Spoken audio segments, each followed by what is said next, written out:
கருத்துக்களை பதிவு செய்வதற்காக அதிமுக செய்தி தொடர்பாளர் செல்வி CR சரஸ்வதி அவர்கள் நம்மிடையே தொலைபேசி வாயிலாக இருக்கிறார். அவரிடத்தில் பேசலாம்.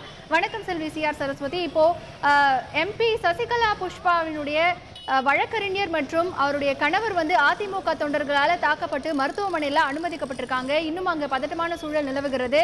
இது பற்றி உங்களுடைய முதல்கட்ட பார்வை செல்வி CR. முதல்ல இந்த MP சசிகலா புஷ்பாங்கறான்னு அவங்க சொல்லிக்கிறாங்கல்ல, அந்த MP யார் கொடுத்தது? அம்மா மாண்புமிகு முதலமைச்சர் அம்மா கொடுத்தது, மேயர் அம்மா கொடுத்தது. எங்கள் அம்மாவை பற்றி நாடாளுமன்ற மைய இந்த மண்டபத்தில் நின்று கொண்டு இவருடைய நடவடிக்கைகள் எல்லாம் பிடிக்காமல் இதுவரைக்கும் நடவடிக்கை இல்லைன்னு சொல்லலையே, அதை நிரூபிக்கலையே. நான் ரொம்ப நேர்மையானவங்கன்னு இவங்க நடவடிக்கைகள் இவங்களுடைய சகவாசங்கள் எல்லாம் எல்லாரும் பார்த்ததுதான். அதன் பிறகு கட்சிக்கு இதனால் கெட்ட பேர் வரும்னு அம்மா அவங்க நீக்கினாங்க. நீக்கின பிறகு நாடாளுமன்றத்தில் நின்று கொண்டு அம்மாவை பற்றி என்னெல்லாம் இந்த அம்மா பேசிச்சு. பெண் ஆட்சியில் பெண்ணுக்கே பாதுகாப்பு இல்ல, என்ன அடிச்சுட்டாங்க மாணவ முதலமைச்சர் அம்மா, என் காலம் மிதிச்சிட்டாங்க, ரத்த சொட்ட ஓடி வந்தேன் அம்மா மேல அவ்வளவு குற்றம் சொல்லிவிட்டு இப்ப என்ன அம்மா பத்தி அவங்க பேசுறது? இப்ப சொல்ற சசிகலா புஷ்பாவுக்கு தைரியம் இருந்தால் பெரிய மக்கள் செல்வாக்கு எனக்கு இருக்குங்கிறாங்கல்ல, ராஜ்யசபா MP ராஜினாமா பண்ணட்டும். இது அம்மா கொடுத்த MP, அது அவங்க மக்களை சந்திக்கட்டும். ஜெயிச்சு MP வந்து நின்று அவங்க மக்கள் செல்வாக்கோட பேசட்டும். பதில் சொல்ல அதிமுக தயாரா இருக்கு. ஒரு கலவரத்தை ஏற்படுத்த ஏங்க எங்க அதிமுகவுக்கு எதிராக இன்னைக்கு செயல்படுறாங்க, எங்க அதிமுகவுக்கு எதிராக இன்னைக்கு பேசுறாங்க. தேவையில்லாமல் கலவரத்தை உருவாக்குவதற்காகவே அவங்க ஆட்களை இன்னைக்கு தலைமை கழகத்துக்கு அனுப்புறாங்க. நாளைக்கு பொதுக்குழு சேர்த்து நடக்கிற நேரத்துல ஒரு கலவரத்தை உண்டாக்க வேண்டும், தமிழ்நாடு மக்கள் மத்தியில் ஒரு குழப்பத்தை உண்டாக்க வேண்டும்.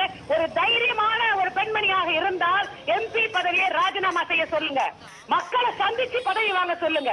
எங்கள் அம்மா கொடுத்த பதவியில் உட்கார்ந்து கொண்டு எங்கள் கட்சிக்குள் குழப்பம் விளைவிக்க பாக்குறது இன்னைக்கு சசிகலா புஷ்பாவுக்கு வேலையா போயிடுச்சு. இது வீரம் இல்ல. எங்க அம்மா கொடுத்த பதவியை வச்சுக்கிட்டு நான் MP பேசுறது வீரம் இல்ல. மக்கள் ஓட்டு போட்டோன்னு அந்த அம்மா தேர்ந்தெடுக்கல. எங்கள் அம்மா போட்ட பிச்சை அந்த அம்மாவுக்கு இன்னைக்கு அவங்க இருக்கிற MP பதவி என்பது. எங்கள் அம்மாவை குற்றம் சொல்லியவர், எங்கள் அம்மாவை பற்றி தேவையில்லாமல் பேசியவர். இன்றைக்கு என்ன அதிமுக பத்தி பேசுற தார்மீக உரிமை அவங்களுக்கு கிடையாது. செல்வி CR சரஸ்வதி, இப்போ MP திருமதி சசிகலா புஷ்பாவின் கணவர் மற்றும் அவருடைய வழக்கறிஞர்கள் அதிமுக தொண்டர்களால தாக்கப்பட்டிருக்காங்க. அவங்களுடைய மனநிலை அப்ப சரின்னு நினைக்கிறீங்களா? ஆமாங்க, நாங்க கொதிச்சு போயிருக்கோங்க. சசிகலா புஷ்பா என்பவர் எங்கள் அம்மாவை பற்றி நாடாளுமன்றத்தில் பேசிய பேச்சுகள், தொடர்ந்து அவங்க கொடுக்கிற பேட்டியில எங்க அம்மாவை பண்ண விமர்சனங்கள் எல்லா ஊடகங்கள்லயும் வந்ததுதானங்க.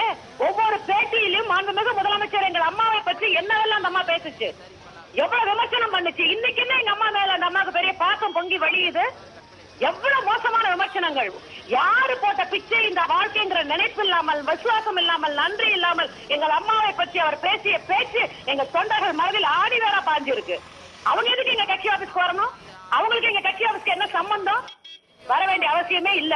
இது தேவையில்லாமல் மக்கள் மத்தியிலும் எங்கள் கழகத்திலும் குழப்பத்தை விளைவிக்க, இது சட்டம் ஒழுங்கை பாதுகாக்கும் வரையில் தேவையில்லாத பணிகளை சசிகலா புஷ்பா செய்கிறார். முதல்ல அவர் MP சொல்றதுக்கே உரிமை கிடையாது. எங்க அம்மா போட்ட பதவி அது, அவரோட நின்று ஜெயிச்சு MP ஆகல. அவர் MP சொல்றதுக்கே எந்த தார்மீக உரிமையும் கிடையாது.